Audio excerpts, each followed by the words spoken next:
அப்படின்னு நினைக்கக்கூடியவர்கள் கூட திராவிட இயக்க பாரம்பரியத்திலேருந்து வந்தவங்களுடைய தயாரிப்புல கூட காலமாடன் அப்படிங்கிற ஒரு அழகான தமிழ் பரம்பரை பெயர், அது தமிழ் வாழ்வியலோடு சம்பந்தப்பட்ட ஒரு அருமையான ஒரு பெயர். அதை எடுத்துட்டு எல்லா லாங்குவேஜுக்கும் தெரியணும், எல்லா பேன் இந்தியாவா இதுக்கு வந்து ஒரு வரவேற்பு வரணும் அப்படிங்கிறதுக்காக பைசன்னு வைக்க சொன்னாங்க அப்படின்னு மாரி செல்வராஜ் அவர்கள் வருத்தப்பட்டிருக்கிறார்.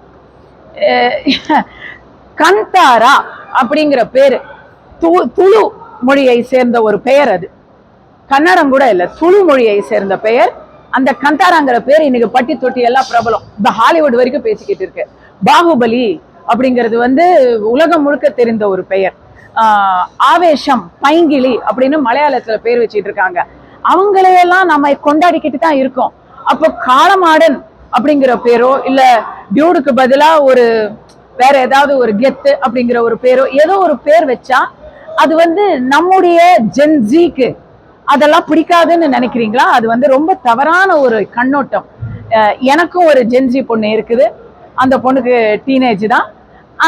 தமிழ் பெயர்களை வந்து வெளிநாட்டுல வந்து அவங்க வரவேற்கிறாங்க, இந்தி பேரெல்லாம் வந்து இந்தியில தான் வைக்கிறாங்க.